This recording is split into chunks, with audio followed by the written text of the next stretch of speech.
Hello, hola, and buenas, buenas. Welcome back to La Cuna Mundialista, a podcast made with love.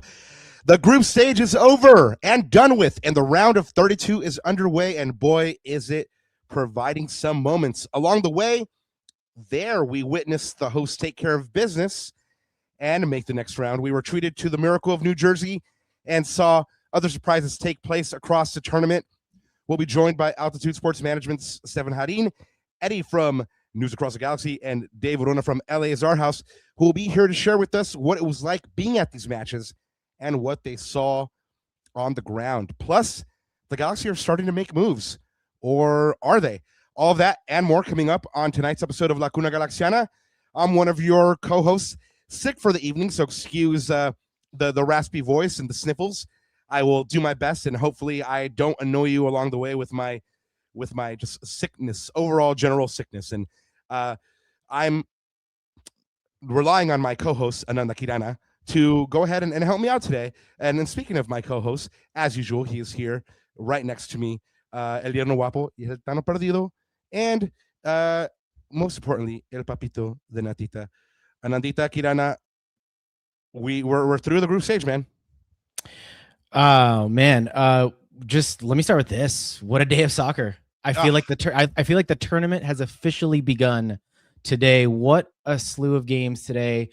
4 games. I feel like we're here now. Like this is the real tournament. We saw 2 shootouts today.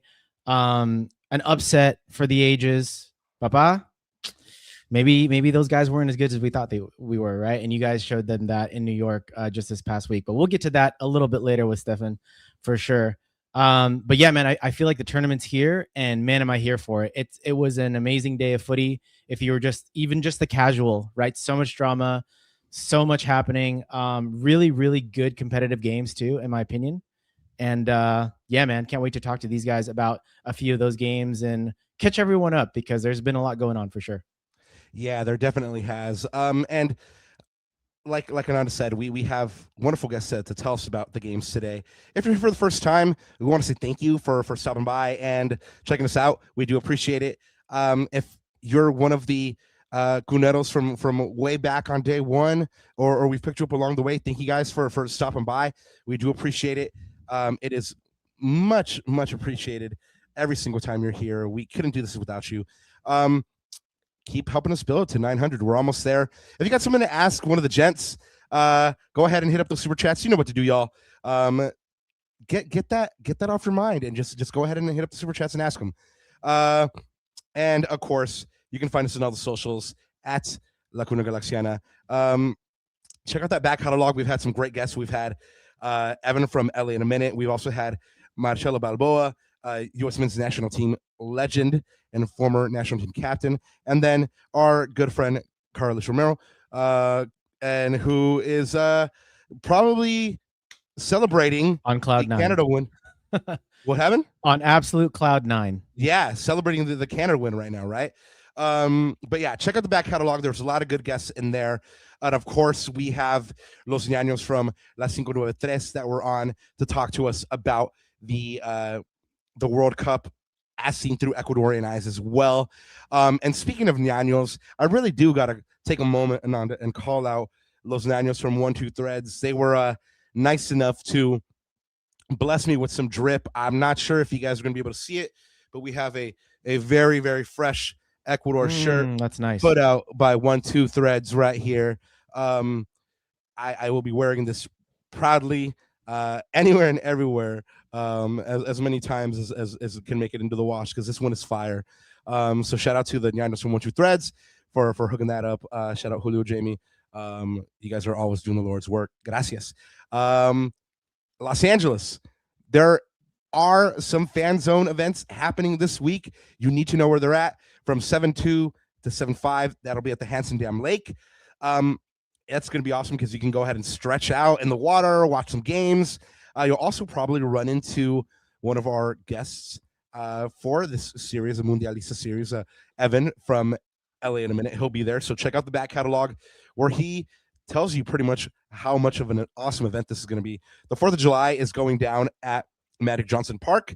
So go ahead and get down there. And of course, the Galaxy are also having their celebration continue after all the group stage matches have concluded. Now they are taking it back to Galaxy Park at the Digs. The first match they'll be showing is, of course, Mexico versus Ecuador on Tuesday, June 30th at 6 p.m. And then they'll follow that up with the United States versus Bosnia and Herzegovina. And then they will also be doing on the 4th a soccer celebration along with a 4th of July drone show, which I gotta say is really nice that folks are doing the drone show. I have a pup that's very scared of those fireworks, and so anytime I see a drone show happening, I'm like, good on you guys. I know the fireworks are great for the kids. They're not great for the pups. So I'm going to keep advocating on that one. 4th of July drone shows, that's the way to go.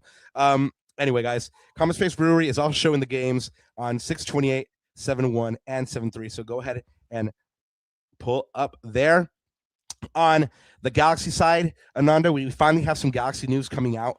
They have a couple of closed-door friendlies coming up against Club Tijuana on Tuesday, June 30th.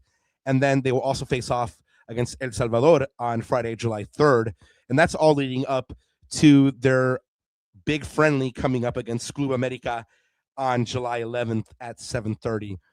And of course, if you are following along, that's all to get them ready for their first match back of the second half of the season, which is against LAFC on July 17th. So that one is a huge match to come back to, and it's no little wonder that they're trying to get ready. They will be doing so, it looks like, without the services of Matheus Nascimento, who, if reports in Brazil are to be believed, he is on his way back to Brazil. His loan is officially over tomorrow, June 30th, with the Galaxy. Reports out of Brazil are saying that he is going to Grêmio.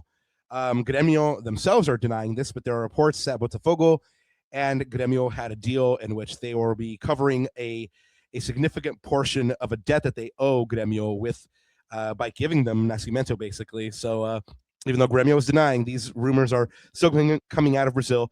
We'll go ahead and update you as those come out. And as one Brazilian leaves, so might another.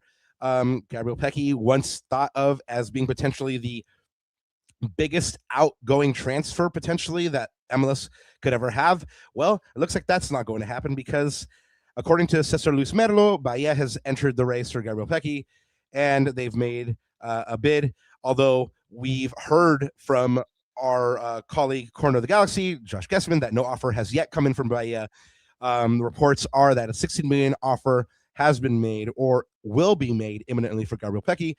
Galaxy fans, that one seems like a little bit too much to ignore.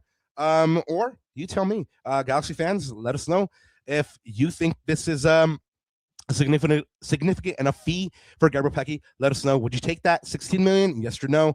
Remember, the Galaxy paid around 10-ish, 11 million for the Brazilian when they signed him. So let us know what you would do here if it's enough money. Ananda, why don't you take us through the World Cup knockout rounds? I'll pop in here every once in a while, though. Okay. Well, let me run through it quickly because I know we want to get our first guest on. So just to catch you guys up on what's happening, of course, a lot's happened in the last, I would say, 4 or 5 days or so. But of course, we are in the knockout stages. So again, just a little recap. In Group A, you see Mexico, Republic South Africa go through. Korea, Sun, and South Korea officially eliminated. Crazy. Their coach resigned. I think that was the big shock of that group. Did you see how Blood got treated in South Korean media? Like he was getting treated like a criminal. They had like his face blocked out and everything. I was like, damn, he wants a football match. He didn't like mark some people, bro. Treating him like the demon from K-pop Demon Hunters. But yeah, man, just not a good showing. Not going to be golden, I guess. Yeah, not going to be golden for sure. In Group B, we had Switzerland and Canada go through, and then Bosnia and Herzegovina. Of course, they are set to play the U.S. National team on Wednesday. In Group C, pretty expected, Papa, Brazil and Los Marruecos, the first two there. Again, not pretty expected there. And then in Group D, of course, the U.S. goes through on top. And then the surprising one, Papa, Paraguay, fair play after getting eliminated or humiliated by the U.S. in the first group.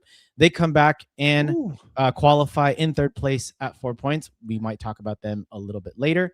Of course, your beloved Ecuador fights back for third place. I'm going to leave all of that for you guys to reminisce on and tell us about your amazing stories. And I want to hear about like how many grown men you saw crying.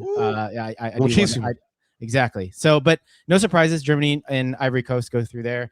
In Group F, Netherlands and Japan, pretty straightforward group there as well. Sweden with a point on the last day to qualify through as well.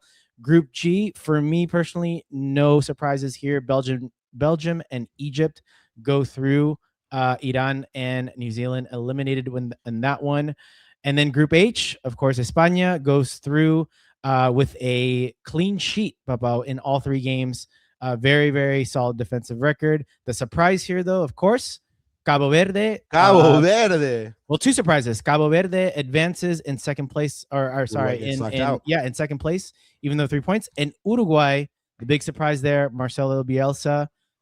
Shame on you, my man, because I'm not a fan of that guy. I've seen and heard a lot of things about Bielsa.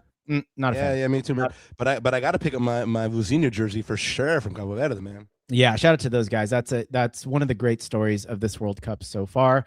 In Group I, France and Norway top the group. Again, no surprises there, I don't think. Senegal, Papa, takes the last third place spot with 3 points. They were the only team to qualify with 3 points, and that was because of a 5-0 against Iraq on the last match day. So well done to Senegal. Again, the African country is doing pretty well in this tournament so far. Group J, Argentina and Austria, as well as Algeria. What a crazy match, that Algeria-Austria game.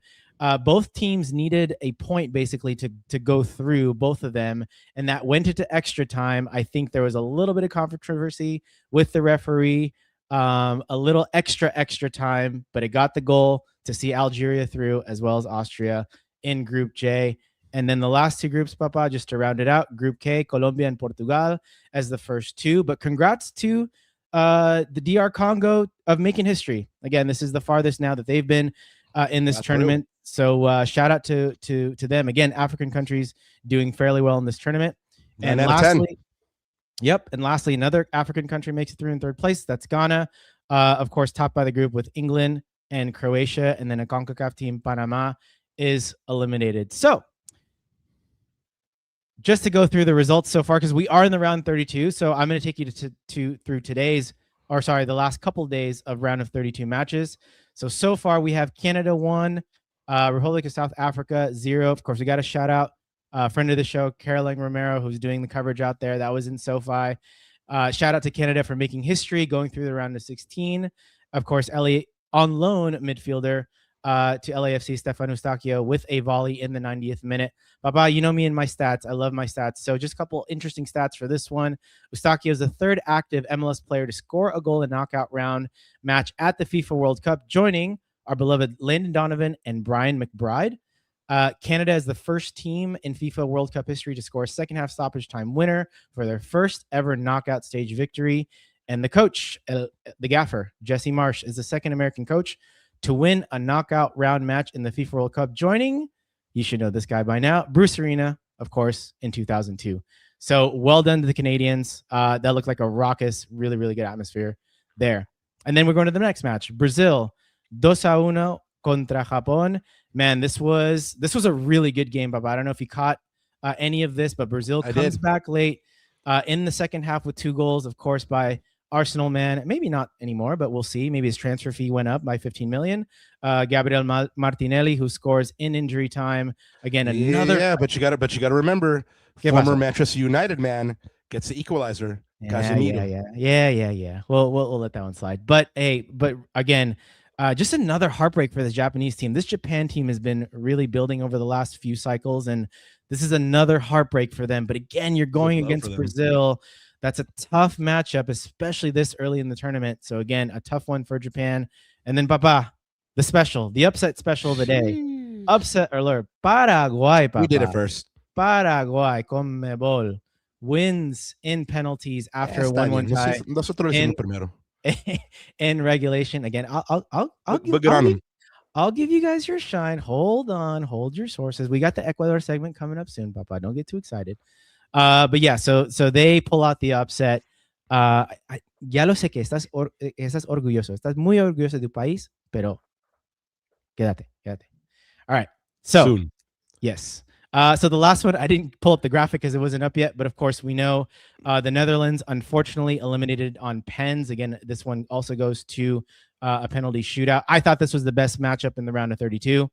And Morocco they just squeak by in penalties. This reminds me a lot of the Spain game that I was at the stadium in Qatar in 2022, going to the shootout. Man, Bono is an excellent keeper. That guy's a really, really good keeper. So other notable matchups again. So we are officially in the round of 32. Of course, you got Ivory Coast and Norway tomorrow, Papa. Mañana. That's going to be a really interesting one. Portugal and Croatia never met in the World Cup. CR7 versus Modric. Again, the battle of aging stars. But La batalla de los viejitos or what? Yeah, exactly. Los abuelitos, Papa. And of course, USMNT Bosnia, which we'll talk about later with Eddie and Dave. But of course, maybe the most fun one, por vosotros, por vos. You're looking at one of the best looking teams in this tournament against the dark horse, of course, that is Mexico versus Ecuador, martes a las 6 de la tarde en el Estadio Azteca. Woof. Yeah, that one's going to be a cracker. It was neither team wanted to see each other, but unfortunately it has come to this. But before we get into all that, there was a special day to talk about. Me and some of the ñaños that I met there in New York and around this World Cup have started calling it the Miracle of New Jersey. Was it not? I don't know. It depends on who you ask. Maybe that's a little bit misrepresentative of Ecuadorian soccer. Who knows? But here to talk to us about his experiences there on the ground, what he saw that day, just everything around Ecuador in this tournament. Please welcome the managing partner of Altitude Sports Management, Stefan Harin. Welcome to the show. Ñaño, how are you? I'm good. Thank you for the welcome, and I'm happy to be here and join you guys. This is exciting times for Ecuador, and I mean, what better time to spend than the night before and just talking about this match and talking about this World Cup so far. Yeah, man, you said it. I mean, this is I haven't been able to come off the high yet. I mean, have you recovered yet? I mean, I see that you have a voice. Yeah. I don't have mine back yet. Yeah, no, I mean, it's been the only thing that I've been thinking about is this World Cup ever since that match. And, to get over that hump, and you look back to 2022 when we were so young and inexperienced at that time, and you saw the potential that this national team had. And then coming into this World Cup with such high expectations and, underperforming, in those first two matches against Ivory Coast and Curaçao. And then, with your backs up against the wall, to be able to get that result against such a prominent national team, it was so great to see. It was, man. And God, like I tell my wife all the time, like as long as I'm alive, I will core memory. Yeah. We do something here on the show pretty much all the time. Wondered reactions for things. So give us your wondered reaction to the win. Shocked. Okay. Yeah. I always want to have faith in my Ecuador. But after that Curaçao match, I was really down. And I think if an Ecuadorian fan were to tell you that they weren't, they'd be lying to you, because it was just it was just so disappointing, So and kind of seeing how we had underperformed in, the last, two World Cups, and not getting out of the group stage, and having just high expectations, and the frustration with being able to put the ball in the net, through qualifying. It just seemed like such a tall mountain to climb to be able to come away with 3 points against Germany. But to kind of see Gonzalo Plato ripple the top of that net off of that corner was just probably one of the best things to see. Just kind of bit of a monkey off your back for that time being, but then you realizing, hey, there's still 13, 18 minutes with stoppage time that we have to get through in order to secure these 3 points. But yeah, to say that I wasn't shocked, to coming away with those 3 points, I would be lying to you. Yeah, I mean, everybody knows how I was in the lead up to this one. I was severely disappointed in this team. You had no confidence in your team, Papa. No confidence whatsoever. I mean, and I would tell people this: can they beat Germany? Yes, they have the players to beat Germany. On recent form, will they? And I would be like, just glad that they proved me wrong, right? Because it was a historic day. I know what the day was like for me. I mean, just waking up and getting ready and stuff like that. But paint the picture for us what the day was like for you, pulling up to the stadium amongst so many Ecuadorians and stuff like that. Yeah, well, I was planning on being there, but unfortunately, I wasn't able to make it out to the match because, I mean, with everything going on, we're getting ready for a transfer window that's starting in 2 weeks. Right. That was the one match that I was like, okay, I'm going to go to that. And it just, there were so many things that came up from work that I wasn't able to make it out there. But it was on my mind all day. Waking up, the first thing I did was put on my Ecuador jersey. And us having like one of the early starts kind of made it one of those things where we didn't have to sit around and wait for this match all day. But yeah, I mean, but the videos that I have seen on social media that have been shared with me through friends, I feel like I was there. And just kind of seeing the emotion and being able to live the emotion through social media with everybody that I know that was there, kind of gave me that sense of being there, So I missed out, but I feel like I didn't miss out completely because I've just seen so many reactions over the last couple of weeks. Yeah, man. And you're right. I mean, in the post match, like literally seconds after, you could see Ecuadorians all over the stadium on video calls with their loved ones, with the ones that couldn't be there. Yeah. And this is a fantastic photo that came out of this victory. I wish the bottom half of this photo was shown as well, because you have this the Ecuadorian flag in the middle, which, again, I brought up La 593 earlier, who put El Banderazo together, who put the pre-games together, who put the tailgates together, and they were the ones who brought out this flag in post-match, post-victory. And the bottom half of this photo is just the Ecuadorians all kneeling together on the pitch and praying. And it was one of the iconic images of the day. But before, victory, there was the 3rd minute off of what should have been a foul.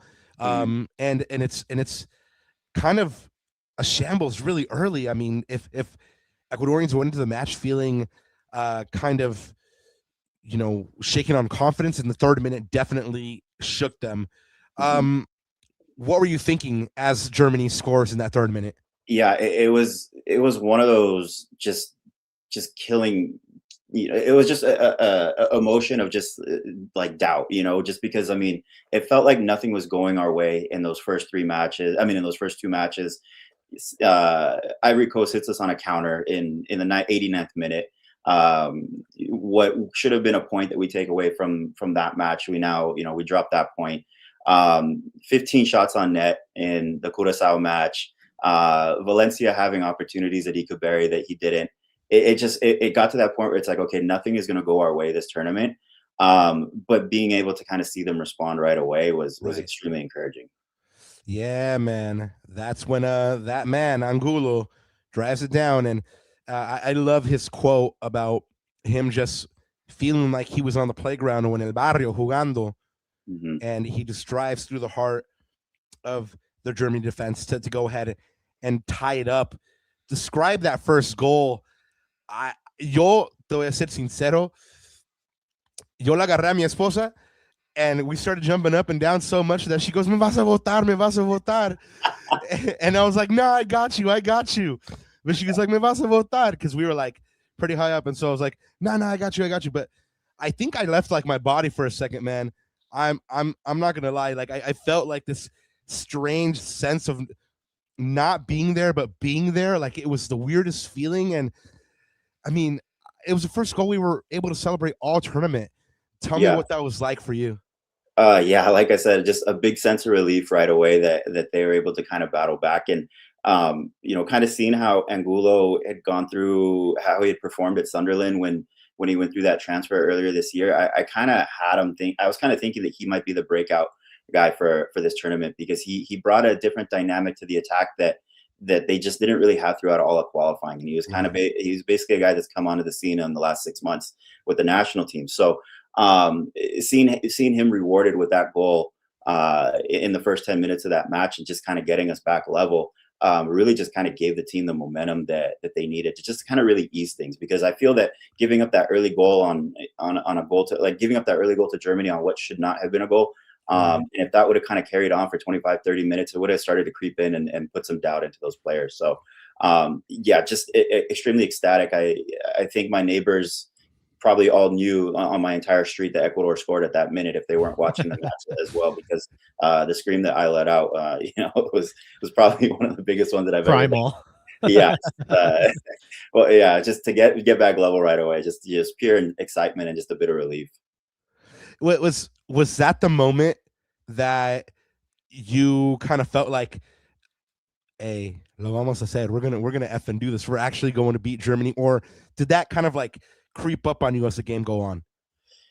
It kind of, I don't want to say I had my doubts, but I mean, obviously I was nervous throughout the rest of right after that goal. I'm still nervous, because it's like, okay, we're on such a high right now. Let's just not concede, at this point. Let's not give them back any momentum. But they really did kind of clamp down and continue to play with such structure that going through the end of that half, I said, okay, we have a real shot at this. If we can get one more, I think we'll be good. And then coming out of the half, and when they made the changes to bring Kevin Rodriguez on, I thought that really changed the game. La Rola. It gave us a different attack, a different dynamic in the attack. I thought he played with a lot of speed and physicality. He really applied pressure onto their center backs that Ender Valencia wasn't really doing. And granted, he's 37 years old. Maybe he doesn't have those capabilities anymore. But it kind of really changed the momentum. And when they brought in Kevin Rodriguez, and you kind of see the emotion and intensity that he was playing with, he said, okay, I think we can get one more before the 90. Yeah. And Nano, just to let you know, had La Rola scored, I would have been obligated to name my firstborn La Rola Jalon, because I told one of the fans that was sitting right next to us, like, hey, if La Rola scores right here, because he goes, La Rola's going to score the game winner in the 93rd. I was like, if he does that, I'm naming my firstborn La Rola. and wifey's in chat right now saying impossible. But I mean, yeah. I'm a man of my word, so I got to keep my word, Yeah, like, and if wifey doesn't let you, then maybe middle name or something, Yeah, something that kind of flies under the radar, but it's still there. Yeah, but it would probably have to be one of those things where, like, I would just tell her this is on the birth certificate, and it's really not, So like, yeah. But anyway. By the way, switching topics, just in case you dig yourself a deeper hole, Papa. But no, I thought that one of the things I said to Rob after when I picked you up from the airport, I said, dude, like, you've got to give mad props to your coach. I think he made some ballsy calls from the very beginning. Putting in a guy like Angulo, taking out La Cabra and putting in Rodriguez. I thought those are ballsy moves, and I thought he won you the game. Of course, the players executed and they did it, but you've got to put your players in the best positions to succeed. And I thought he did that. Yeah, I thought he redeemed himself. Becca Sese, he sets up the team to actually go ahead and get the goal, the game winner. Yeah. What was that moment like for you? Can you recall that moment, or is it a blur? What was going on? Yeah, I mean, I ran around my living room. That's all I really remember, just an excitement. It's one of those things where at that point of the game, I was probably standing about 2 feet away from my TV, because I was just like so into it. And and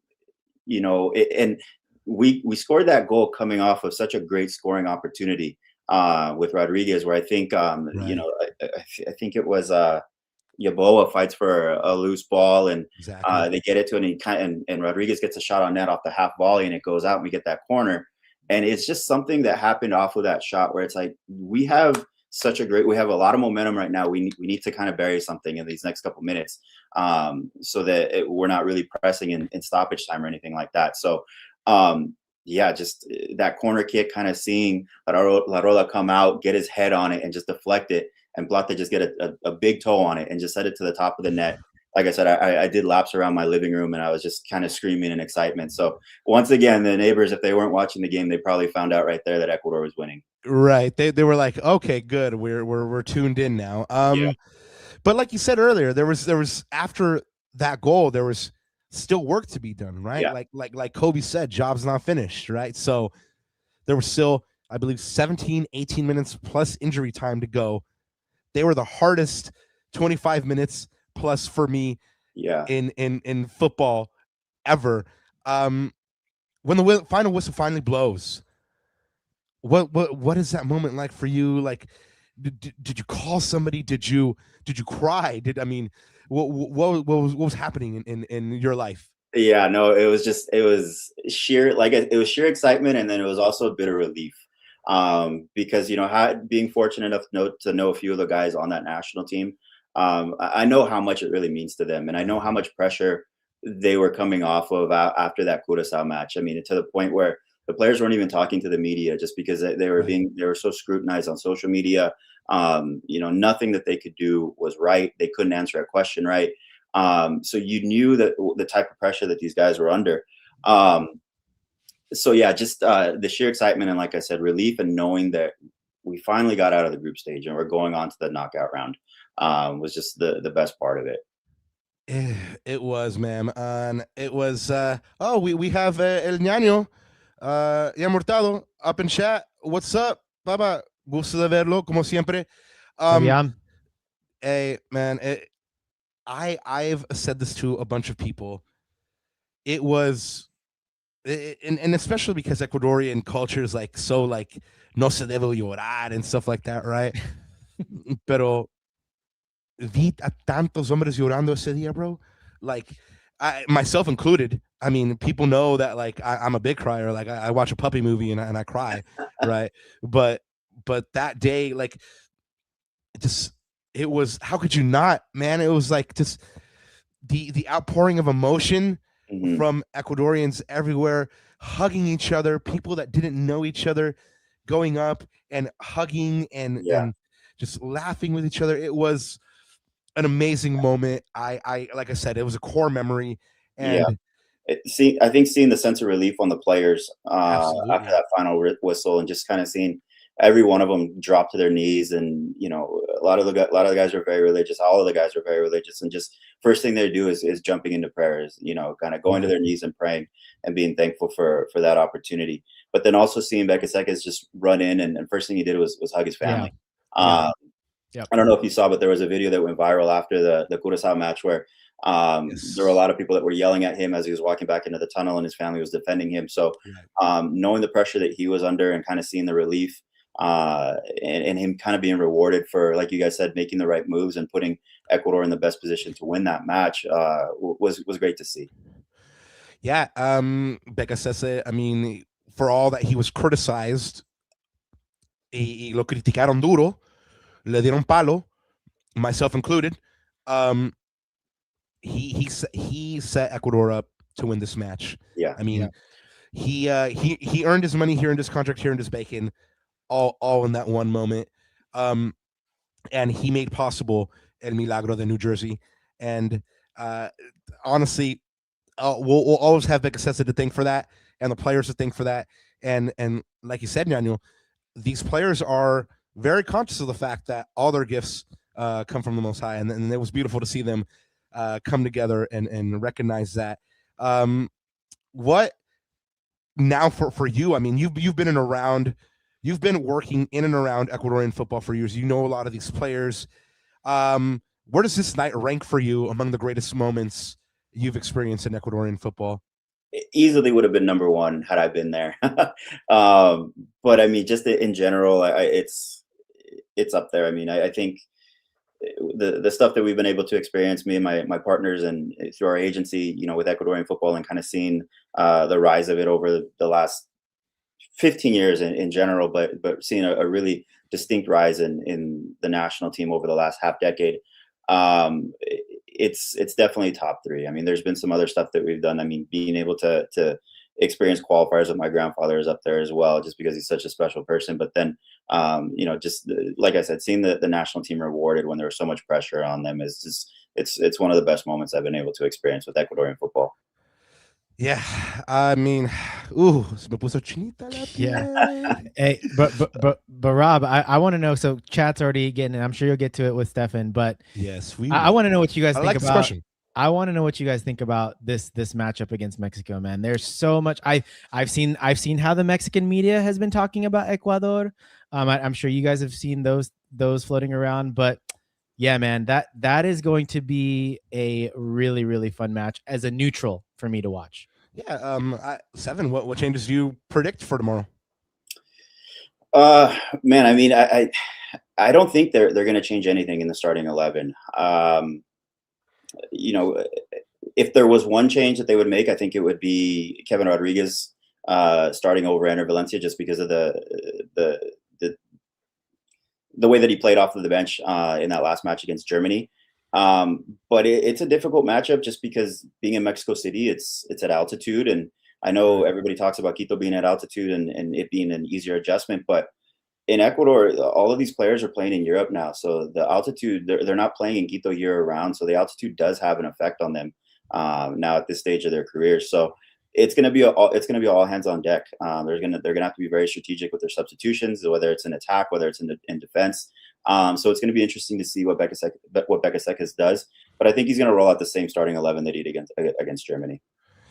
So after kind of keeping with the Mexico game, how do you, as a player, I mean, you talk to the players and stuff like that. So how do you make sure the emotional high of this game, beating Germany, los cuatro veces campeón, doesn't kind of become like el chuchaki and kind of carries that over, and they can kind of put that behind them and then go into this Mexico game focused? Yeah, no, I think I don't think it's one of those things where they're going to have any sort of letdown. I think they're going to continue to ride the momentum. I think this team now is going to be a bit looser than they were before. I think the way that they played in the first two matches, they were very tense, and it showed in the quality in the final third and stuff like that. So I think the fact that they were able to kind of get over that hump and now advance into the knockout round, not that this World Cup is now deemed a success just because of that, but it was a crucial factor that they had to get through in this World Cup. So they've done that now, and I think this Ecuadorian team is going to be a lot loose tomorrow. Ooh, that's actually kind of half answers my next question. ¿Quién tiene más presión, México por estar en casa o Ecuador porque se acaba de anunciar? They've basically just started their World Cup, right? Yeah. So it's like, who has more pressure now going into this one? I really do think that the pressure is on Mexico. They have not lost on home soil since 2013. Their fans have extremely high expectations, and this is a World Cup that they're hosting, so they advance them to make a deep run in this tournament. So I think that there's more pressure on Mexico at this point, just because they have to defend home turf, and there's a lot of people that are already counting out Ecuador. And it's interesting to hear that, and it's not just the Mexican media, it's global media that is putting the edge on Mexico, and that's no discredit to Mexico. They have a great team, and they play very well. They play very fast, and they're very dynamic on when they're playing on when they're going forward. So yeah, I do think there's more pressure on Mexico, but we'll see how everything plays out tomorrow. Yeah, I mean, it's interesting, right? Because I've seen both. I've seen Mexican media both be really dismissive and kind of lightweight, just foul to Ecuador. And then I've seen Mexican media be like, hey, we need to watch out. And the same thing for their fans, right? I think it's kind of like a mix of both. I will say that kind of the most sobering viewpoint was from El Vasco himself, who said that this is not an opponent to be messed with, right? Yeah. Ecuador is they're both matched up very, very well. I do think that Ecuador is on paper a better team. However, you have those intangibles like El Azteca, the altitude, the 80,000 Mexicans that are going to be there. Oh, and the fact that I've heard that the Mexican Federation has not released tickets for Ecuadorian fans to travel, even though that there is a rule that FIFA requires 8% of ticket allotments to go to federations. There is some people saying that that's not true, so that one's still kind of like what I can say regarding that, and I don't know if it's Mexico or I don't know if it's FIFA, but I did contact some people through the federation to see if it would be possible to purchase a ticket in Mexico City for this match over the weekend, and they had told me that we had to wait, that they had to wait because they had no idea what their allotment was going to be. They had not received any word as to when tickets would be distributed. So that was yesterday morning. And then as of yesterday evening, they received 500 tickets, which then made it impossible for me. And then this morning they received an additional allotment. I don't know how many they received, but yeah, I don't know if it's gamesmanship in any way or anything like that, but there were some difficulties through the federation in terms of purchasing tickets. Yeah, I can confirm Los Llanos from the 593, who are the official supporter group for Ecuador, was having a hard time as well coming up on tickets. So there is definite gamesmanship there. There was a very publicized tweet. Hey, don't go to Ecuador's hotel at 11 p.m. That would be unsportsmanlike, blah, blah, blah. So everything that is coming out there seems like Mexico's a little scared. I'm not going to say que se están, que están con mucho miedo, but I think they're wary for sure. I will say that this isn't just a Mexico thing. This happens all through Latin America. Right. There's always mind games that are played, whether you're playing in Chile, whether you're playing in Argentina, in Paraguay, Colombia. There's always a bit of mind games that go into everything. It's part of the off-field battle, and Ecuador going very public with everything is a bit of a playing the victim, which I've been like, okay, let's ease it up now. Let's kind of let's focus on the match. Let's let the guys take care of everything on the field. But it is what it is. Everyone's gonna do their part. Yeah, I have two more for you, and then I'm gonna let you go. Muchas gracias por estar aquí. Absolutely. First question: which Ecuadorian player needs to be at his top against Mexico? I'm gonna go Gonzalo Plata. I think he's had a bit of an up and down tournament in the first two matches. I thought at times his play was a bit sloppy, but him getting that goal against Germany, I think was a big relief for him. I love his game. I think he adds a dynamic to the Ecuadorian attack that is unique, that's different from an Ener Valencia or a Nilson Angulo. He can create one-on-one. So I think I expect him to have a big match tomorrow. Oh, from your lips to the Lord's ears, sir, from your lips. Should the improbable happen, I'm not saying the impossible, but improbable, because a lot of people are already deciding that Mexico has won this match. What will this be the moment that Ecuador stops being a great quote unquote World Cup story and starts to be thought of seriously as a contender for this World Cup?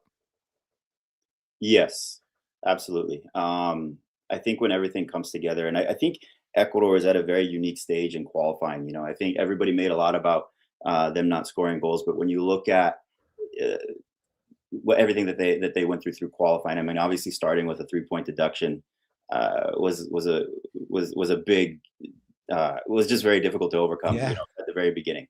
And then some of their key players, Gonzalo Plata, not necessarily being in best form throughout all qualifying, because he made a couple, there were a couple of transfers where, it was maybe a step down as to where he was playing, and then coming back to Flamengo was great for his career. But then now you have a player like Nilson Angulo, who was really young, 2 years ago and not ready for the national team when they started World Cup qualifying, and has now kind of really shown what he's capable of doing. And the emergence of like a Pedro Vite playing next to Moises Caicedo, I think has been one of the unsung key heroes on this team. He's kind of allowed Moy to be himself. He's provided an additional defensive aspect to that midfield that, in my opinion, has been one of the top midfielders through this tournament. And I think he's a guy that's going to be playing in Europe after this tournament is over. I think that when you combine everything and you see that the strides that this national team is capable of taking, and if they win this match and the momentum that they can ride off of it, I think that they have a shot to make a run as well. I mean, I know we don't want to assume that their next opponent would be England, and that's going to be a monumental test as well. But at that point, there's some factors that play into it that give you some hope that Ecuador can get through with, England, having to go to Azteca for a team that plays every game at sea level would be extremely difficult, so there's stuff like that. Not to get ahead of ourselves, but yeah, absolutely. If Ecuador wins this match, I can see them making a deep run here. Oh Lord, I want this to happen so badly. I can't, I'm just gonna put it out there. Baby girl, if you're still watching, if Ecuador wins, La Rola Jalón it is. Just gonna say that. But Ñaño, thank you so much for being here. Really quick before I let you go, please let the folks know where they can find you. And then, guys, if you are a young baller, if you got game, maybe one day this man can discover you. Yeah. And, so Ñaño, go ahead and let us know where the folks can find you. Social medias are easy on X and Instagram. It's just Stefan Jarrin, STEFAN JARRIN. It's just my name. Feel free to give me a follow. More than happy to talk football, career advice, stuff like that. We're always looking for the next big thing. So anybody that's listening, feel free to reach out. Ñaño, muchísimas gracias. And thanks for joining me. We'll talk after the Mexico win, all right? All right, sounds good. Thanks. Thank you, brother. Good night. And the party doesn't stop there, guys, because from Ecuador, we're going to another one of our focus teams, the U.S. men's national team. Thank you once again to El Ñaño Stefan Jarrin for being here and giving us a bunch of good insight onto really what these players were experiencing and going through before the match, after the match, post-match. So thank you to him. And now let's jump into the U.S. men's national team. And here to help us do that, we have two friends of the show. One was here recently, and let's bring him back now. Our friend Dave Orona from Eleazar House. What up? What's going on, fellas? How you doing? Oh man, I'm getting over the sick, but soccer is helping, and I love it. How are you after going to a couple of matches at SoFi? Oh my God. First of all, I'm trying to catch my breath from just today, because today was an absolutely insane day at the World Cup. Yep. Incredible. Yes, I was. It's true. The rumors are true. I was able to attend exactly one match over at SoFi. Sorry, I'm also gonna try to fix my lighting when I go backstage in a minute. But it's I mean, I'm doing well. My little reprieve of getting to attend a match, as maybe you can tell here. It was an incredible experience. And I hope to do more. I don't know whether or not that's in the Eleazar House funds. I doubt it, but if they can be found, I have a good place to spend them. Yes. If the funds can be found, I have a good place to spend them too. Besides buying pretty things for our next guest, because he deserves them all. Now with us as well is our friend, Eddie Nags. Welcome back. What up, everyone? What up, Dave? Hi, Dave. Big hugs. Big hugs. I love it. Here's a little fun fact to start this off. Me and Dave once tried to launch a USMNT national team podcast. Oh, really? Yeah, that's fun. Yeah, life just got a little too busy because we had Nag, he had it is our house, and then life doesn't really pause for podcasts. We found out, and doing 2 podcasts. Yeah, trust me and Ananda know. It's like, hey, I know you're going to be at a World Cup game and stuff, but we have to do a pod, and I'm like, well, FIFA's not going to let me take stuff there, so I guess we cannot. But what was the name of our show, Eddie? I don't even remember what the name of our show was. It was Return of the Yanks. Return of the Yanks. That's right. Yeah, that's a good one. We had a Return of the Yanks. We had like a whole Star Wars theme logo, and like a scroll up and all this, and it was because we kind of did it or started it a couple years after we failed to qualify, and we wanted to cover like this golden age, and that's how we came up with Return of the Yanks. Well, Rob, cool. I guess we have some breaking news because this upcoming segment is called Return of the Yanks. It's our debut by our co-hosts Dave and Eddie Nags, and it's sponsored by I'll let you guys decide. So there you go. By this cup right here. Yeah. 2026 World Cup. I forgot to put tape. I forgot to put tape over it. Yeah, because I was gonna say Modelo, but that doesn't go too well. Well, it's sponsored by Zlatan's Burn Cream. There we go. For all those many burns that you suffer, aka Alexi, use Zlatan's Burn Cream. Sponsoring now Return of the Yanks. And guys, I guess we'll kick it off with the first question for the segment. Y'all know how we do. One reaction to the World Cup so far. Dave. Incredible. I like it. Yeah. It really is. Surprisingly? Me, happy. Just I was not very excited about the 48 teams, and I'm happy that we're not seeing 10-0 wins left and right. Right? Yeah. Yeah. No. There was a moment there with the 7-1 Germany over Curacao that we were like, oh man, this is going to get away from us, right? But it actually turned out pretty well. Guys, you were boots on the ground here at SoFi.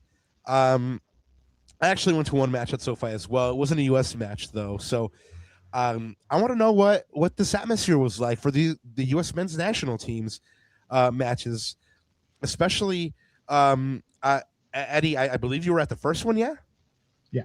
What was that? What was that like, man? I mean, give us what the atmosphere was like, the walk up, were people singing, dancing? What was going on? Man, it's hard to put in words, right? I'm sure like everyone here, I think Ananda, I know Ananda's been to a World Cup game before. I don't know if Rob has. I know Dave has. Yeah. Right. But for all of us, growing up, that's like one of our childhood dreams. And just like from the moment I drove in, it felt different, right? It's like, okay, this is something I've never felt before. We parked, we had a setup where we had a screen, and people were just like excited about soccer, which is crazy. And you see just cars pull up with different state license plates. And then since we had like the TV in the back, we got there really early. So yeah, I was gonna say, how early did you get there, Eddie? Oh man, probably 1-ish, I think.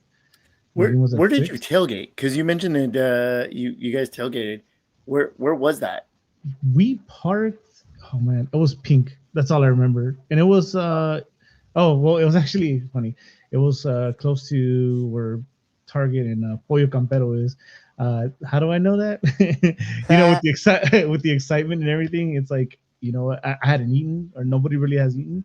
And shout out to Tony and Cisco, who I went with. Their mom was like, we should get food, and so she walked with Tony the Pollo Campero, and we had that, and we had some we had these this father son brother.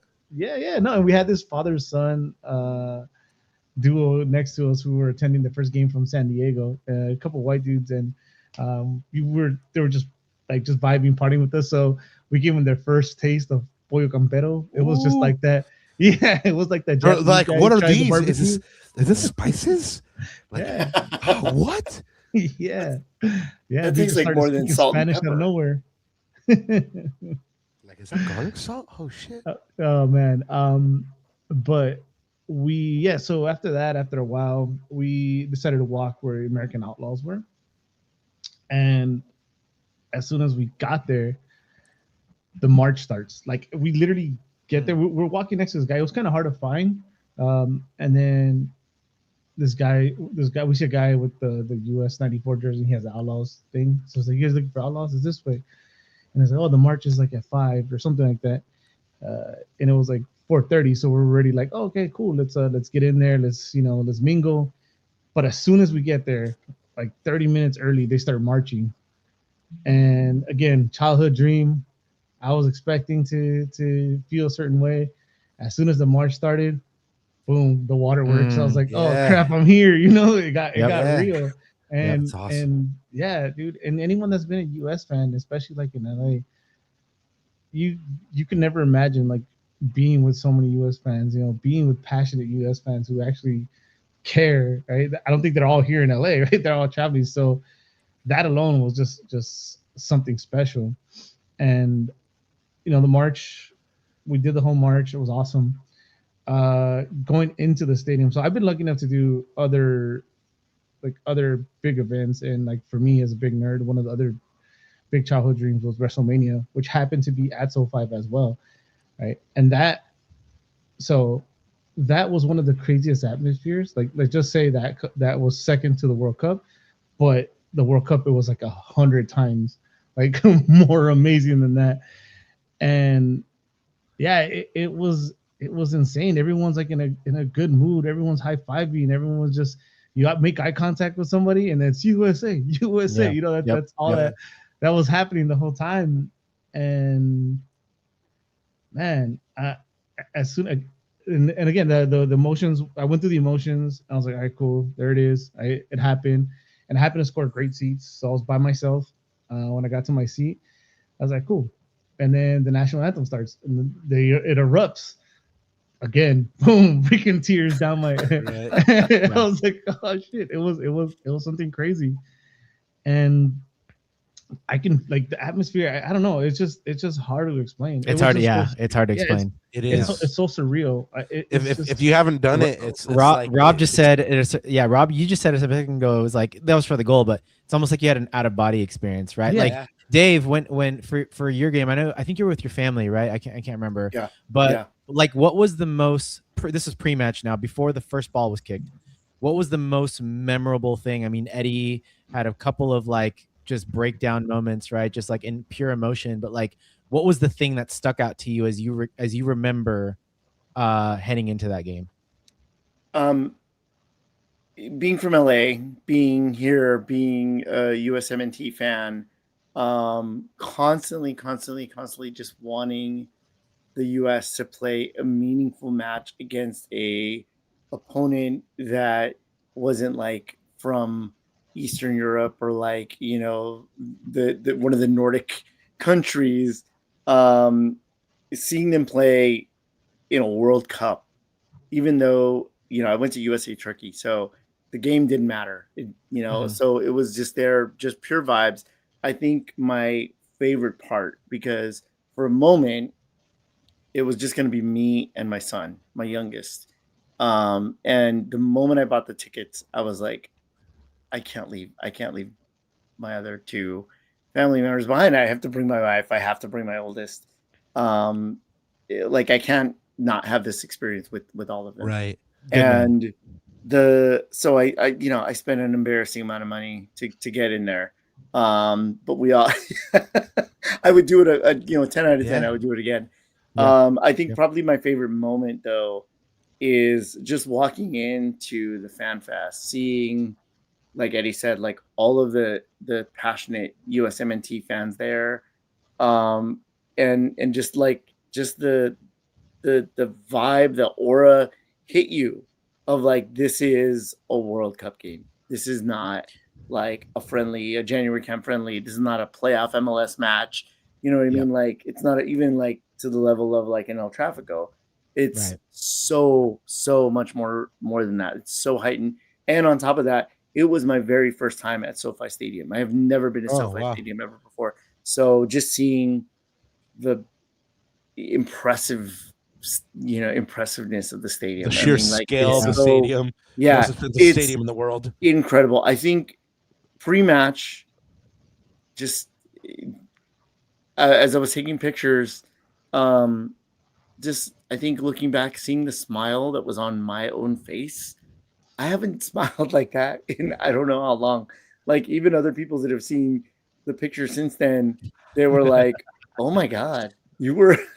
I was like, I smile a lot. I smile all the time, but like, I guess it was just different. It's different. Look at Man, my I wish face. I wish I had visuals for all this stuff because I Yeah. was trying to go through your guys' socials, but I know they were like stories, so I couldn't like bring them up anymore. I wish I would like Right. screenshotted them, but man, it looked so amazing. But let me give you this statement and tell me for the both of you if it's true or false. But I think I know the answer. So did the crowd feel like a true U.S. home crowd, or did it still feel kind of mixed? Yeah, both of you. Okay, No, done deal. it was a pro USA Yeah, crowd. absolutely. You know I what's mean, funny, the- real quick though, that you say Yeah. that. You asked that visually also because we played Paraguay and Turkey. It was all red and white. Yeah. The whole That's stadium. fair. Yeah. Okay. Yeah. Okay. Well, the knock on, I mean, Eddie, you brought up American Outlaws, right? Mhm. The knock on the Outlaws that I've heard is that they're the kind of cringe. The songs are kind of whack. El ambiente no está ahí. You know, I can go on and on. Especially if you're like a Latino. This is like the knock that I've heard on the Outlaws, right? So, what surprised you most about how U.S. fans showed up? Like, was the atmosphere actually there? Like, were you impressed with it? I mean, or you know, hey, you guys did a good job, but there's some improvements we can make over the long term. I mean, the fans showed up definitely 100%, but I don't really think it was like Outlaws, right? I think it was just the whole stadium. Everyone. Generally, Yeah. yeah, because I didn't. I'm one of those as I'm a big U.S. fan. You know, I love that their Outlaws exist, but I'm one of those that will be first to say there's some cringy ass chants. But I didn't hear any of them. Damn sure. Like they were just flooded by the crowd. So that's a good thing. I'm Yeah, guessing. absolutely. Yeah. I think Go ahead. I think overall, just the full stadium, like USA, that was incredible. Like the and you look, feel it, huh? it's unique to American soccer. The thing that I've always said about American soccer and exactly what you're speaking to right now, Rob, is our culture is in its our soccer culture is still in its infancy. Maybe we're a toddler stage. We just got out of diapers. You Yeah. know what I mean? Like the only thing that's gonna get us away from that is time.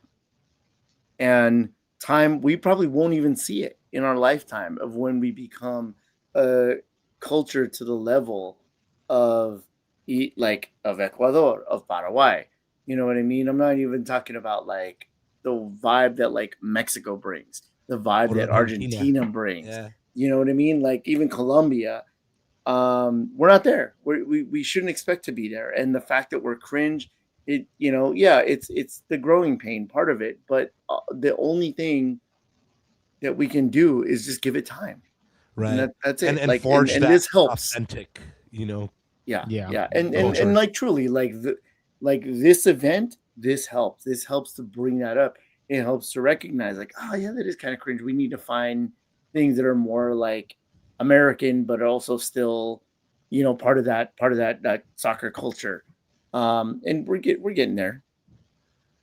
Yeah, no, I kind of feel that, right? Because I did hear from folks that were at the game that it did feel more like a full crowd thing, right? Versus I was at the World Cup in Brazil in 2014, and yeah, it very much felt like a little section of American Outlaw U.S. men's national team fans, and that was pretty much it, right?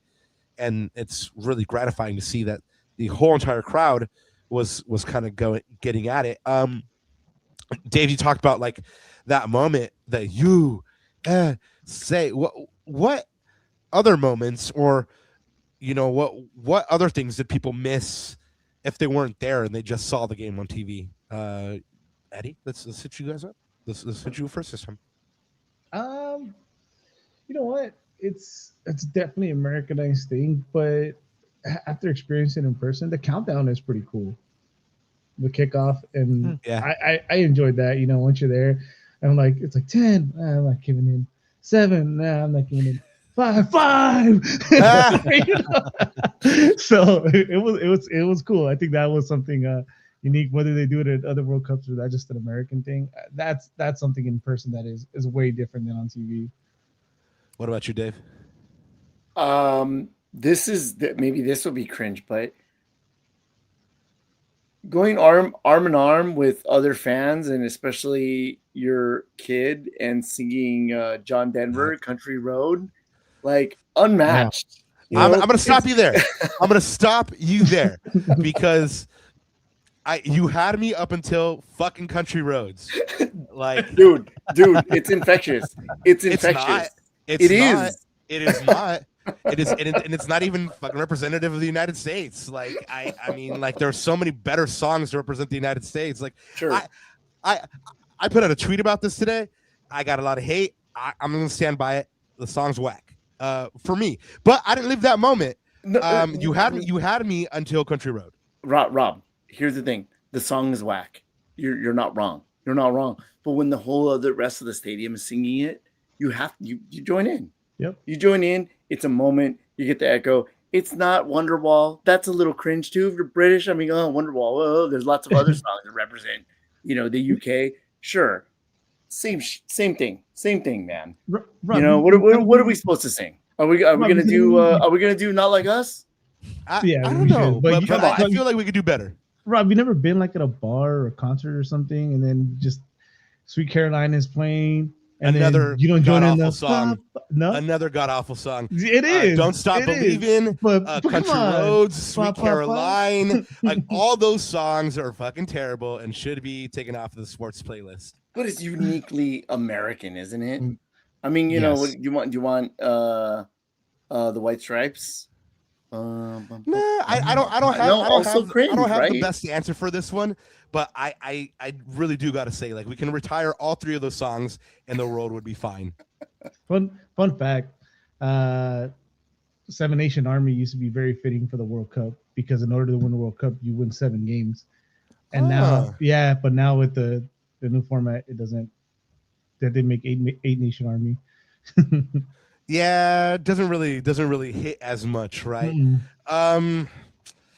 Guys, after this group stage and after the wins, and after seeing, the fact that Germany lost to Paraguay, embrace the cringe, Rob. Nope, can't do it. Sorry. You guys will always find for me honesty, and that is not something I can do. Anyway, but I mean, a lot of people were talking today about how Paraguay beats Germany, right? Oh, Paraguay was such an easy win, blah, blah, blah, blah. And then Paraguay beats Germany. In light, after the group stage, after Paraguay defeats Germany, did your belief in the U.S. men's national team change at all? Or did you already know that this group was capable of this? Dave, let's go with you first. I'm not saying this just because I was at the game, but I was a little disappointed that the U.S. lost to Turkey. It's hard to say that.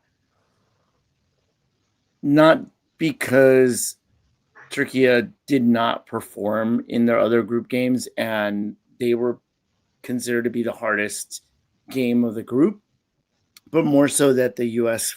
felt like they took their foot off the gas. So I hope that this was a lesson, a little bit of a punch in the mouth without really getting hurt by that. You know what I'm saying? But I think that a lot of the expectations of what the different soccer powers were supposed to do in this World Cup have changed. And the perception of that has changed. And that doesn't necessarily just only be on the negative side, right? Like, oh, this team didn't perform or that team didn't perform. It's also like, hey, this team actually performed a lot better than we imagined it would. And I think that's the case for the United States. The way that they played against Paraguay was so impressive to me. I'm like, we're ready to win the whole goddamn thing after they played Paraguay. After they played Australia, I looked at it and said, that looks like a USMNT game right there, right? And then the game against Turkey, it was a little more like, well, okay, they really have to bring it. And I think that Bosnia is a team that if they don't take them very seriously and they have a good day, our road stops right there, right? But I also think that the US could very easily run over Bosnia. So it's a very, very like up in the air. It's up to the team that shows up kind of thing. I know that sounds as cliche as country road.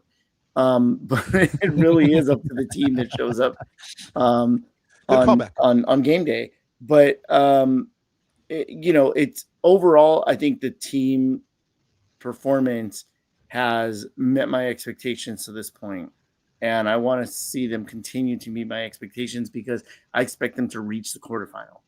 Yeah.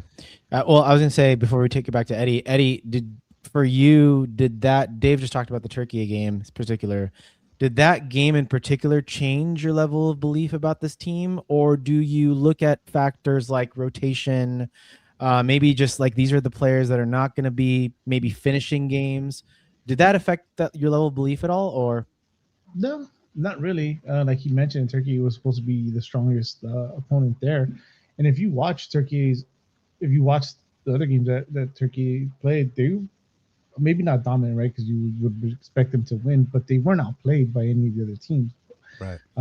There's someone, a little unlucky, and then didn't execute on finishing. Yeah, and then heavy rotation, right, by the U.S. and Turkey was playing with nothing to lose, and I don't think we played bad. I really don't. I think the U.S., if you want to call them the B squad, showed up, right? It's obviously, an A team versus a B team. And then, good God, I have to mention it because I wouldn't forgive myself if I didn't. Pepe is god awful, and I don't know what he's doing in this World Cup roster. If it wasn't for him, I don't know why Haji Rice not playing. I think we even have a better shot. So it didn't really affect if anything, it helped because now everyone got their feet wet. Sebastian Berhalter gets his goal, confidence booster there. And at first I wasn't really happy with the Matt Turner rotation, but now at least Matt Freese didn't eat those 3 goals, so his confidence doesn't take a blow. So no, I'm not really feeling any different. Let's take it to the Bosnia match. I mean, you guys have both mentioned it. Bosnia was a team that a lot of people saw on the group stage and now we'll look at as kind of like a walkover opponent. But like Dave mentioned, they are a decent team with good players. Seriously, the whole party could end. But in that Turkey match, some players, we got a first look at some players. Did any players that started against Turkey play themselves into a start against Bosnia in the next round? Dave, we'll hit you up on this one first. I'll tell you who didn't earn a start is Gio Reyna. I expected when I saw him starting, I should say I wondered why after that goal he scored in the first game, why he didn't start against Australia. And then he ended up getting garbage minutes in that game.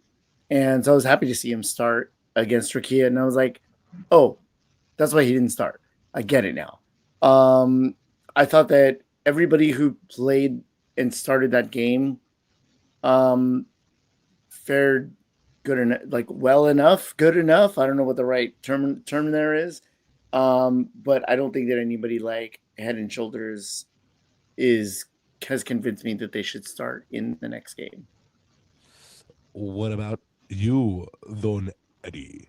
Oh, McKinney. No, I'm just kidding. He's already a starter. But no, I'm with Dave. I think me and Dave are both in the Gio Reyna train too, so that was kind of disappointing. Oh, I also have to mention, I don't know if Dave feels the same way. It was a little disappointing too. I was curious why he wasn't a starter, and we actually have Serginho Dest playing, a little higher than usual. But no, I think the word you were looking for, Dave, was they played okay. So I just think that it's more because the starting squad is just unreplaceable, right? You watch that game against Paraguay, it's like who are you gonna swap for who? It's Trusty was probably the best player, on this B squad, but he's not gonna take Freeman's or Robinson's place. So no. Yeah. Well, I mean, I thought honestly, Berhalter, like, forget about the goal and assist. I thought he had actually had a pretty decent performance. There was a couple of loose touches in there. Sometimes he got a little flustered in certain situations, but the problem is, like, you just can't, like, Tyler Adams in that midfield is so important to what this team does. He allows guys like McKinney and Malik Tillman to bomb forward and get, make those deep lying runs from midfield. I think when we look at the Bosnia game, that's going to be another. I think that's what you saw probably in the stadium, Eddie, against Paraguay, which was just the U.S. were so dynamic and they knew how to send numbers forward at the right times. Weston McKennie was almost playing like a right winger at times. Like, it was really, really dynamic, and I think that's going to be the way, I think, to break down this Bosnian defense. Guys, one word answer from each of you, and I know this includes you. Freezer Turner, Eddie, Freezer. Dave, Freeze. Ananda. Freeze. All right, there we have it. Overwhelmingly, Yep. the big freeze. Key to the U.S. men's national team winning this match. Is it a player? Is it a tactic? Is it a mindset? Eddie, what do you think? I think it's a mindset. It's a mindset. And I think it's funny because they touched on the Australia game, and I actually wanted to mention this. The thing that stood out to me about the Australia game is, one, you have to forget they played without Pulisic and how physical they were. I think the physicality is going to be similar to the Australia game more than the Paraguay game against Bosnia. They were up for it. I don't know if you remember towards the end, Bologan got his yellow because he went up to the 7-foot guy and like try to chokehold them or whatever he did. They weren't backing down from headlock them and shit. Yeah. So I think it's that they go in with that mentality, and then I was not Pochettino's biggest fan, as a lot of USMNT fans were, but it's crazy.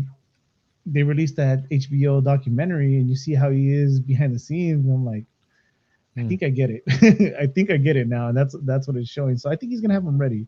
I think mentally and physically they're gonna be prepared tactically, but it's the be up for it physically, because especially the defense, they're gonna be knocking the guys around. What about you, Dave? Yeah, that's the one thing that I saw in the Paraguay game, is that they came in, they asserted themselves on that team, and then they stepped on their necks. They did not let up. And physically, they were up to the task, and mentally they were up to the task. So as Eddie said, like, I think it's a mentality. They need to play like that again. They need to play where we're not going to let you breathe until the game is over. And watching Netherlands and Morocco today, and watching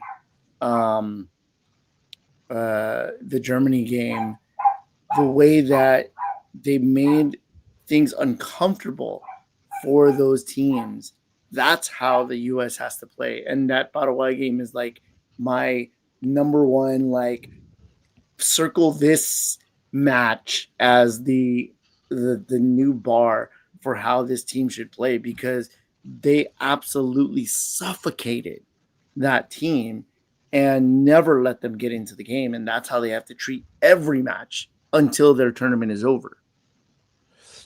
Guys, I'm going to hit you with another one word. Is the U.S. the underdog or the favorite in this one? Eddie? Oh, favorite. Dave? Favorite. Ananda? Yeah, trifecta. Favorite. Cool. Is there anything you guys are worried about? That we're the favorite. Yeah, that we're the favorite into this match. That's what I'm worried about. Yeah. Eddie, agree? Yeah, you see this right here. Inside, I'm dying inside. I'm just, anxiety's killing me. So yeah, being the favorite is not a position we're used to.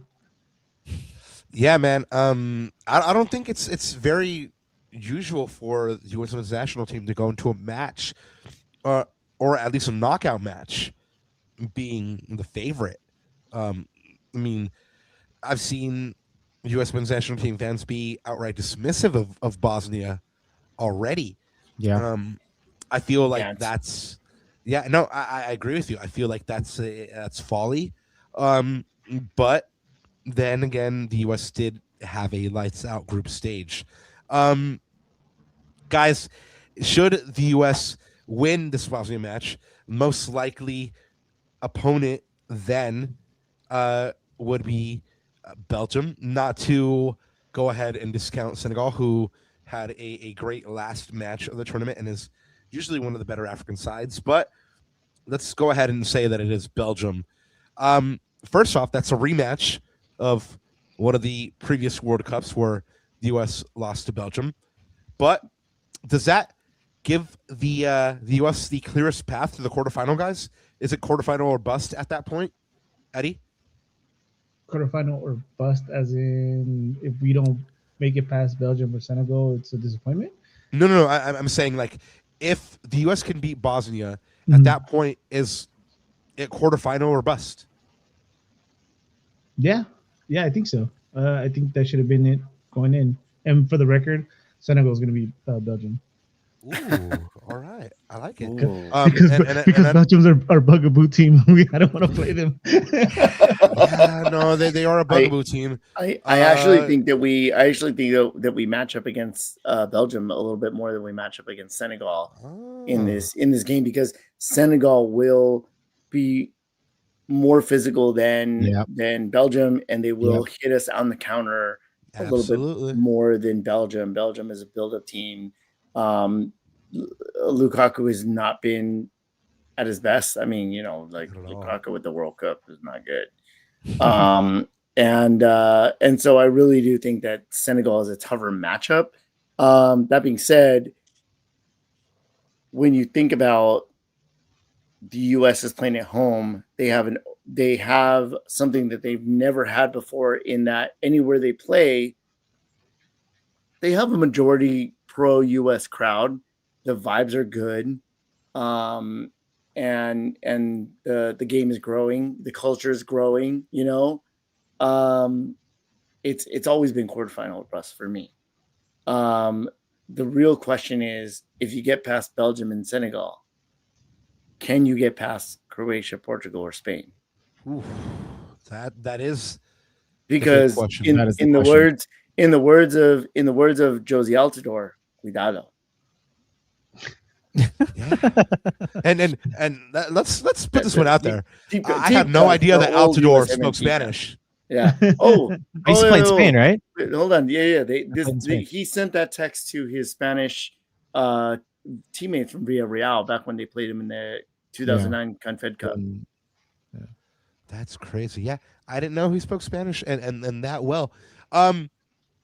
Guys, the Canadian national team is already through to the round of 16. Mexico plays tomorrow against Ecuador. Normally, I don't wish this on them, but I wish them all the bad things tomorrow. And then Ecuador, the U.S. plays Mexico. Mexico. No, Mexico. Okay. Okay.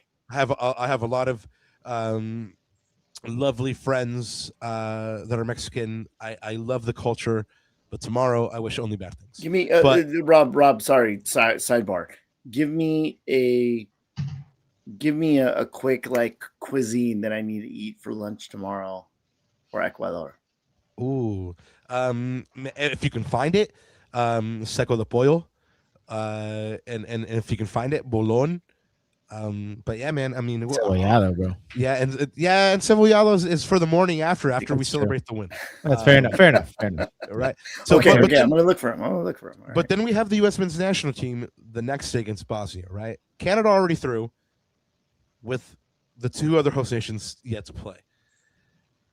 Who do you guys think will be the farthest? Will be the host nation that gets the farthest? Dave? Look, I really do think I'm a huge believer in the USMNT and the host nation trying to get far, but I can't see any of these teams getting past quarterfinal. Okay. Yeah, I don't know if any of these teams get past quarterfinal, it's house money. Canada's not going to be it. I don't think Canada's getting past round of 16. Mexico will get their fifth game, but it'll be in the same stage, the quarterfinal. USA, sorry, Rob. I was really disappointed in Ecuador in the group stage. Me too. They showed out. They showed out against Germany. Good for them. I made the best team win. Vaya con Dios, as I've been saying this whole World Cup. Vaya I con was like, Dios. I'm not Mexican. I'm not even like that close to like that culture, but I've been just saying Vaya con Dios for this World Cup. I think that if anybody's going to go far and hit a semifinal, it's going to be either USA or Mexico.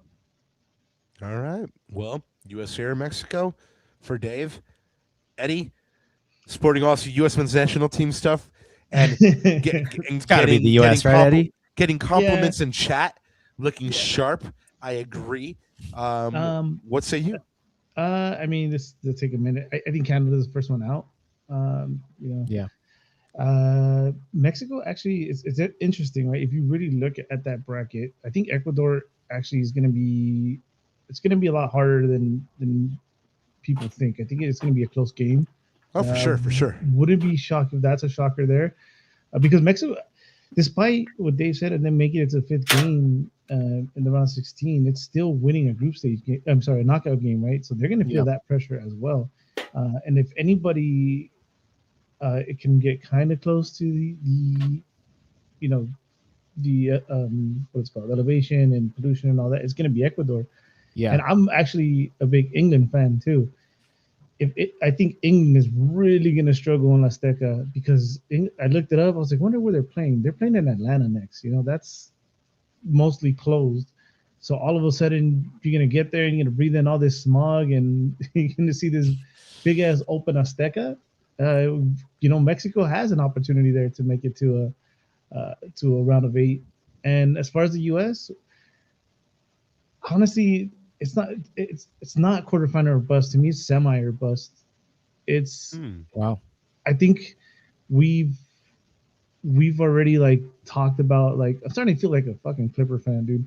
We've talked about how it's gonna happen, and nothing ever happens. We made it in 2002. We made it to the round of 8, and we haven't done anything close since, right? We get to Belgium and we get to Ghana, they eliminate us. We get to Belgium and we get embarrassed. We get to Belgium again and we get embarrassed. So it's almost scripted, right? The U.S. can play Belgium in the next round, and then we get our revenge at home. Ooh. And I actually feel more confident against Spain or Portugal if it's one of them in the round of 8, because we're going to be flying high at that point. Especially Portugal, because at that point it's an upset, and the World Cup is all about upsets. Mm-hmm. And to answer your question, it's either us or Mexico. It's interesting. I think the U.S. still has to prove in a tournament setting like this to beat one of the, especially the European nations or top nations. I think a win against Belgium would go a long way in doing that. I just think against Portugal or Spain, Croatia or Austria is a different story, but I think against Portugal or Spain in particular, I think that's when the road stops. Because I think there is something to be said about knowing how to win in tournament play. I think we talk about this a lot. Even in MLS Cups or tournament styles like the Champions League, etc.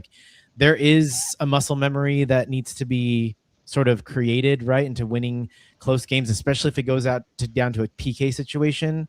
You saw it today, right? You saw it on a couple occasions today of that. So yeah, it'll be interesting for sure. Don't forget who ended Spain's longest undefeated streak. Look, and that's exactly what I was just gonna say. If it came down to any one of those teams, Croatia, Spain, Portugal, I want to face Spain, because Spain will underestimate us. Spain will not think twice about us. Portugal game plans us a little bit. You want to give Ronaldo. You don't want to give Ronaldo a moment to be like, I'm back. We're not Uzbekistan. Yeah. But Spain will underestimate us. So maybe that's the best case scenario there is it's facing a team like Spain. Also, just to counter, I got a little jealous when chat's talking about Eddie's get up, so I had to bust up the shield. This fool brought out the vibranium. This is us against Spain. I'll tell you this, guys. I'm actually kind of worried about Spain. I haven't told Rob this, but like, there's all kinds of injury news coming out of the camp. They only have one fully fresh, fit winger. Lamine's operating at like 50%. Yeremy Pino just hurt his collarbone. Victor Munoz from Osasuna, he's not even. I think he's a Liverpool player now. He's not even 100% fit. And Nico is re-injured. Nico Williams. So that's. I think that's going to drastically change the way Spain plays, and I think that takes away sort of their superiority in how they won the Euros in 24. So I'm worried. I'm not going to lie. I am worried too, because if you're going in injured and then they make it past Austria, Austria's going to be one of those physical teams too. Yeah, so they press a lot too. They're going to go beat up into the next round. So man, nothing against Spain. They make it past, but that's tough. Portugal will be a tough out. Oh. Spain is when I did my bracket challenge. Spain is my finalist, and really, like, that was one of the X factors that I kept talking to people about, like, this World Cup, is you have an extra set of games, and you're playing against teams that are going to be physical against the higher level teams. And how is that going to affect those teams as they progress through the tournament? It's an unknown. I think that, like, for me, it's like a CONCACAF mentality. It's like you go in, you play the teams in CONCACAF, and they're just going to kick the crap out of you, and that's going to affect you later down the road, right? They're going to tire you out. They're going to injure your players. They're going to, do all those things. And I don't know if I've seen exactly that in this World Cup, but when we get to the later rounds, we'll see how that plays out. Mm-hmm. Well, guys, there's a lot to look forward to. Beginning with tomorrow's games, of course, not only does Ecuador play against Mexico tomorrow, but there are other games to start the day. Ivory Coast and Norway kick off at 10 a.m. That's a good game. Yeah, great game. All the games tomorrow are going to be great games. Ivory Coast, Norway at 10, France versus Sweden at 2, and Mexico versus Ecuador at 6 p.m. as the showstopper there at night. I will say, Ananda, I did get reports from my sources there on the ground in Mexico that Ecuador's banderazo was broken up, and they were not allowed to finish their banderazo or even break out drums or anything like that. Mexican police rolled up on them and said, shut the party down. So apparently it was good enough to happen in Philly, good enough to happen in Kansas City, good enough to happen in New York, but apparently the Mexicans saw a couple drums, got scared, and shut the party down. Never thought I would hear that ever in my life, that Mexicans would be like, too loud. I was kind of like, and then I got sent photos. So I have photos of Mexican police on the ground, shutting the banderazo down in Ecuador. Yeah. So, then you heard Stefan just, in contact with the federation, saying we have no idea what's going on with tickets and stuff. So anyway, there is definite gamesmanship going on, up to and including the fact that I did see a couple of videos in the past hour of Mexican fans at Latriz Hotel trying to disrupt their sleep ahead of the game tomorrow. So all kinds of gamesmanship going on here ahead of this game. We'll see how it turns out tomorrow. Hey, everyone's so upset that even Bruno's upset about. You hear him? Yeah. What's up, Bruno? I feel you. Bruno's Mexican. Bruno's Mexican, so that's why he feels that exactly. Yeah, he's like, let me at Rob. I'm gonna get him.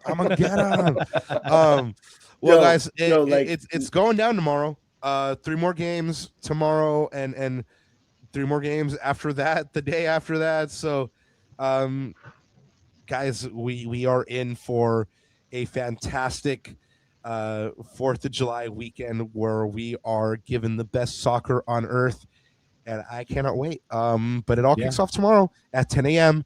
with Ivory Coast and Norway, and ends with Mexico versus Ecuador. Guys, really quick, do you have a prediction for that Mexico Ecuador game? And I will scowl at you if you answer wrongly. Eddie. I think they're both gonna have fun. No, You're like, yay, sports. no, I think it's gonna be close. Sorry, Rob, but I think Mexico is gonna go through. Mexico's finally gonna concede their first goal, though. It's gonna be 2-1, Mexico. Scowling at you, Dave. Elmo hopes that everybody has fun. Elmo the traitor. I like it. No, honestly, like, Mexico at the Azteca, that's a big hill to climb. It is. That's a bigger hill than the mountain behind the Monterrey Stadium. I'll give you. I don't know if I want to give you this kind of anxiety, Rob, but it might go to PKs. I'm calling penales. I think it I'm will. calling penales right now. Mexico's gonna go through. Yeah, that's cool. Look, if it's I'm penales sorry, and Mexico goes through, I'll be okay with that. Like, I just No, want. that's the worst. They No, sub in no, Ochoa, Papa. They sub in Ochoa. No, but you know what? Like, it wasn't. Anything happens in penalties, man. It's the luck of the draw, and at that point, it's like, look, we played them straight up on the field in Azteca. They couldn't get the better of us. And but you got the better of the gatito. Yeah. He's over here trying to mess up. Losing in pens is the worst, though. Oh man, don't even It don't is. even make me relive Champions Just League. going to pins is the worst. Don't I make me hate relive penalties Champions when League my final. team's involved. I can't. I'll probably have a heart attack if it does go penalties. In local news, Rob Jalan tuvo un infarto. El vato murió. He couldn't. Calla. Hey, Anandita, I need you to be there with the defibs. Oh yeah, man. Clear. All right, you're good. They just won. All right, I got my IV bags ready and cebollado for you. Oh man, there you go. just the injections of cebollado juice, like Exactly. That's all you need, Papa. All right, guys. Well, let's wrap this one up. Because it was starting to get off the rails with encebollado injections and stuff like that, Which I expected with these two gentlemen on, but it's all good that's why. By the way, chat, to all 46, 47 of you, thank you so much for sticking with us. This is Lacuna Late Night. This is a new segment.